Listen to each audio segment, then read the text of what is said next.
గణేశాయ నమః. సరస్వత్యై నమః. శ్రీగురుభ్యో నమః. హరి ఓం. శారదా శారదాంభోజవదన వదనాంబుజే సర్వదా సర్వదాస్మాకం సన్నిధిం క్రియాత్. 2025 ఫిబ్రవరి 2వ తారీఖు ఆదివారం, మాఘశుద్ధ పంచమి. ఈ పంచమిని శ్రీ పంచమి అంటారు. ఈ రోజున ముఖ్యంగా సరస్వతీ దేవిని ఆరాధించాలి. సరస్వతీ మాత అనుగ్రహం యూట్యూబ్ వీక్షించుచున్న ప్రేక్షకులందరికీ కలగాలని జ్ఞాన ప్రదీపిక ఆకాంక్షిస్తూ శ్రీ పంచమిని గురించిన కొన్ని ముఖ్యమైన విషయములు పురాణముల నుండి గ్రహించినవి తెలుసుకుందాం. ముందుగా మహాకవి బమ్మెర పోతనామాత్యుల వారు రచించిన ఆంధ్ర మహాభాగవతంలోని సరస్వతి స్తోత్ర పద్యములను తెలుసుకుందాం. శారద నీరదేందు ఘనసార పటీర మరాళ మల్లికాహార తుషార ఫేన రజతాచలకాశ ఫణీష కుంద మందార సుధాపయోధి సితతామర సామర వాహిని శుభాకారత నొప్పు నిన్ను మదిగానగనన్నడు కల్గు భారతి. అమ్మా సరస్వతి, నీవు శరదృతువులోని మేఘం వలె స్వచ్ఛమైన దానవు. అలాగే చంద్రుని వలె, కర్పూరం వలె, చందనం వలె, హంస వలె, మల్లెపూల మాల వలె, తుంపరుల వలె, నురుగు వలె, వెండి కొండ వలె, గంగా నది వలె శుభంకరమైన రూపంతో ఉంటావు. అటువంటి నిన్ను నా మనస్సులో ఎప్పుడూ చూస్తూనే ఉంటానమ్మా.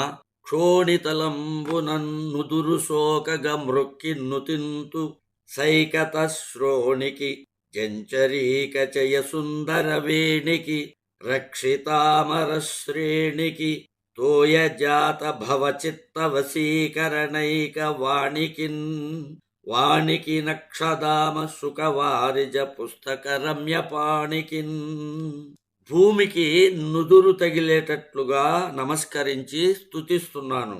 ఆ సరస్వతీదేవి ఇసుక తిన్నెల వంటి పిరుదులు, తుమ్మెదల బారు వంటి సుందరమైన పొడవైన జడ కలిగి ఉంటుంది. దేవతలను రక్షిస్తూ ఉంటుంది. బ్రహ్మదేవుని చిత్తాన్ని వశీకరింప చేసుకొనగల మాట తీరు కలిగినటువంటిది. ఆమె చేతులలో అక్షమాలను, చిలుకను, పద్మాన్ని, పుస్తకాన్ని ధరించి ఉంటుంది. సరస్వతి అమ్మవారికి గల అనేక నామాలలో ఒక నామము బ్రాహ్మి. బ్రాహ్మి అంటే అపారమైన దయ కలిగినది. సరస్వతీదేవి యొక్క ఈ అపారమైన దయను గురించి పోతనామాత్యుల వారు రచించిన పద్యం. పుట్టంబుట్ట శరంబునన్మొలవ నంభోయాన పాత్రంబునన్నెట్టంగల్గను కాళి కొల్వను పురాణింపన్ దొరకుంటి మీదెట్టే వెంట జరింతు తత్సరణి నాకీవమ్మ యో అమ్మ మేల్పట్టున్నాకగుమమ్మ నమ్మితి జుమి బ్రాహ్మీ దయాంబోనిధి. నా శిరస్సు మీద పుట్టటం వల్ల నేను పుట్టలేదు అంటే నేను వాల్మీకిని కాను అని. పడవ మీద పుట్టలేదు అంటే నేను వ్యాసుణ్ణి కాను, కాళిదాసును కాను. ఈ భాగవత పురాణం తెనిగించాలని ప్రారంభించాను. ఇక ముందు ఎలా ముందుకు సాగాలో ఆ విధానం నాకు చెప్పు. అమ్మా, నాకు ప్రోత్సాహం నీవే. సరస్వతి, నీవు కరుణా సముద్రానివి. నిన్నే నమ్ముకొన్నాను. అంబ నవాంబుజోజ్వల కరాంబుజ శారద చంద్ర చంద్రికాడంబర చారుమూర్తి ప్రకట స్ఫుట భూషణ రత్న దీపికా చుంబిత దిగ్విభాగ శృతి సూక్తి వివిక్త నిజ ప్రభావ భావాంబర వీధి విశ్రుత విహారిణి నన్ గృపచూడు భారతి. అమ్మా, అప్పుడే వికసించిన పద్మం చేత ప్రకాశించే హస్తం కలదానవు. శరత్కాలపు వెన్నెల వలె వెలుగొందే చక్కని రూపం గలదానవు. కాంతిమంతము స్ఫుటము అయిన భూషణాలలోని రత్న దీపాలతో దిక్కులన్నీ వెలిగిస్తావు. వేద సూక్తులలో వికసింపబడినది నీ ప్రభావం. మా భావాలు అనే ఆకాశ వీధుల్లో విస్తృతంగా విహరిస్తావు. అట్టి నీవు నన్ను దయతో చూడుమమ్మా సరస్వతి అని మహాకవి బమ్మెర పోతనామాచ్యుల వారు ఆంధ్ర మహాభాగవతాన్ని రచించటానికి ముందు చెప్పినటువంటి పద్యాలు ఇవి. మాఘశుద్ధ పంచమిని శ్రీ పంచమి అని అంటారు. ఈరోజు సరస్వతీదేవి ఆవిర్భవించినటువంటి రోజు. ఈ మాఘశుద్ధ పంచము నాడు గోలోకవాసి అయిన శ్రీకృష్ణ పరమాత్మ యొక్క జిహ్వ అగ్రభాగము నుండి సరస్వతీదేవి ఉద్భవించినట్లుగా దేవీ భాగవతంలో చెప్పబడింది. సరస్వతీదేవి వాక్కునకు విద్యకు అధిష్టాన దేవత, సత్వగుణ స్వరూపిణి. ఈ వాగ్దేవి యొక్క స్థానాలు స్వర్గము, భూమి, అంతరిక్షము. స్వర్గ వాగ్దేవి పేరు భారతి, భూమిపైనున్న వాగ్దేవి పేరు ఇలా, అంతరిక్ష వాగ్దేవి పేరు సరస్వతి. సరస్వతి ఉపాసన వలన అన్ని విద్యలు, సమస్త కళలు, సంగీత సాహిత్యములు సిద్ధిస్తాయి. ఈమె మహావిద్య, మహావాణి, భారతి, వాక్, సరస్వతి, ఆర్య, బ్రాహ్మి, వేదగర్భ, ధీశ్వరి మొదలైనటువంటి పేర్లతో పిలువబడుతుంది. గోలోకవాసి అయిన శ్రీకృష్ణుడు మొదటగా సరస్వతీదేవిని పూజించాడు. ఆ తరువాత బ్రహ్మ, విష్ణు, మహేశ్వరుడు, ధర్ముడు, సనకాది మునీంద్రులు, ఇతర దేవతలు, రాజులు, మానవులు మొదలైన వారందరూ కూడా సరస్వతీదేవిని పూజించారు. సరస్వతీదేవిని ముఖ్యంగా మాఘశుద్ధ పంచమి నాడు విద్యారంభ సమయంలో పూజించాలి అని పురాణాలలో చెప్పబడింది. ఆ సమయంలో అంటే ఆ మాఘశుద్ధ పంచమి నాడు విద్యారంభ సమయంలోనూ మానవులు, దేవతలు, మునీంద్రులు, యోగులు, సిద్ధులు, నాగులు, గంధర్వులు, యక్షులు మొదలైన వారందరూ షోడశ ఉపచారాలతో సరస్వతి అమ్మవారిని పూజిస్తారు. సరస్వతి పూజ నాడు అమ్మవారిని పుస్తకమనందు లేక కలశమునందు ఆహ్వానం చేసి పూజిస్తారు. సూర్యోదయము కన్నా ముందుగా లేచి స్నానము చేసి నిత్య పూజాది కార్యక్రమములన్నీ పూర్తి చేసుకొని అప్పుడు షోడశ ఉపచారాలతో సరస్వతీదేవిని పూజించాలి. సరస్వతీదేవి సత్వగుణ సంపన్నురాలు కనుక సరస్వతీ పూజలో అన్ని తెలుపు రంగు గల పదార్థములను వాడాలి అని శాస్త్రములు చెప్తున్నాయి. అంటే తెల్లని మంచి గంధము, చందనము, తెల్లని పూలు, తెల్లని వస్త్రము, సుందరమైన శంఖము మొదలైన వాటిని దేవికి అర్పించాలి.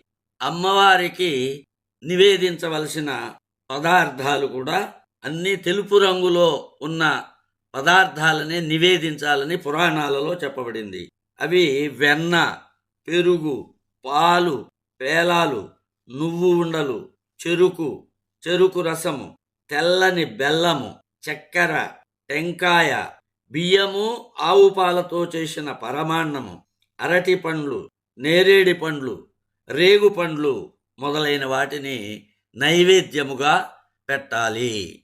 మాఘపంచమి నాడు అదేవిధంగా విద్యారంభ సమయంలో సరస్వతీదేవిని పూజించిన వారికి ప్రతిదినము శుభములే కలుగుతాయి. సరస్వతీం శుక్లవర్ణాం సస్మితాం సుమనోహరాం కోటిచంద్ర ప్రభా పుష్ట శ్రీయుక్త విగ్రహాం వహ్ని శుద్ధాం శుకాధానాం వీణా పుస్తకధారిణీం రత్నసారేంద్ర నిర్మాణ నవభూషణ భూషితాం సుపూజితాం సురగణైర్బ్రహ్మ విష్ణు శివాదిభిః వందే భక్త్యా వందితాం చ మునీంద్ర మానవైః. ఇది పూజా సమయంలో చేయవలసినటువంటి ధ్యాన శ్లోకం దేవీ భాగవతంలో చెప్పబడింది. ఇదే కాకుండా ప్రసిద్ధమైనటువంటి సరస్వతి ధ్యాన శ్లోకం మనందరికీ తెలిసినది ఒక ధ్యాన శ్లోకం ఉన్నది. యా కుందేందు తుషారహార ధవళా యా శుభ్రవస్త్రావృత యా వీణా వరదండ మండితకరా యా శ్వేత పద్మాసనా యా బ్రహ్మాచ్యుత శంకర ప్రభృతిభిః దేవైః సదా వందితా సా మాం పాతు సరస్వతి భగవతి నిశ్శేషజాడ్యాపహ. సరస్వతి అమ్మవారు జ్ఞాన ప్రదాత. జ్ఞానాన్ని తెలుపు రంగులో పోలుస్తారు కనుక ఈమె వర్ణం తెలుపు. శుభ్రవస్త్రధారి అయి పద్మాసన ఆసీనయై ఉంటుంది. 4 చేతులు కలిగి ఉంటుంది. 2 చేతులతో వీణ పట్టుకుని ఉంటుంది. ఎడమ చేతిలో పుస్తకము, కుడి చేతిలో అక్షమాల ధరించి ఉంటుంది. అమ్మవారి వీణ పేరు కచ్చపి.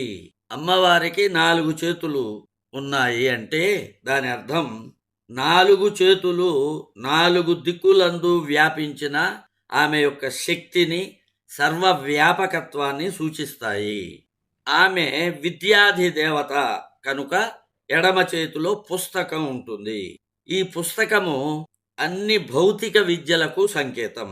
2 చేతులతో వీణ పట్టుకుని ఉంటుంది.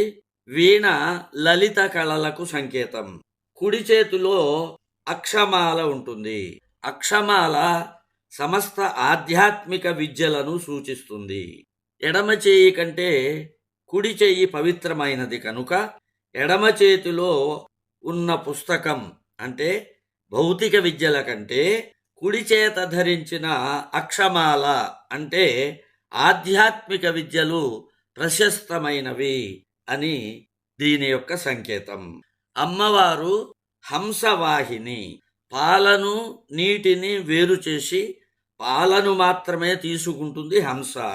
అదేవిధంగా మనం కూడా ప్రతి విషయంలోనూ మంచి చెడులను తెలుసుకుని మంచిని మాత్రమే స్వీకరించాలి. యుక్తాయుక్తాలను గమనించి సముచితమైనటువంటి పనులనే చెయ్యాలి అని దాని భావము. సరస్వతీదేవి ఉపాసన విధానంలో ఒక కవచ స్తోత్రము ఉంది. దాన్ని సరస్వతి కవచ స్తోత్రము అంటారు. ఇది ప్రపంచంలో శ్రేష్టమైనటువంటిది, సమస్త జయాలను కలిగించేటువంటి స్తోత్రం. దీన్ని శ్రీకృష్ణుడు బ్రహ్మదేవునకు ఉపదేశించాడు. బ్రహ్మ భృగు మహర్షికి ఉపదేశించాడు. తర్వాత అది ఒకరి నుంచి మరొకరికి ఉపదేశింపబడి ఈ కవచాన్ని జపించి బృహస్పతి బుద్ధిమంతుడయ్యాడు.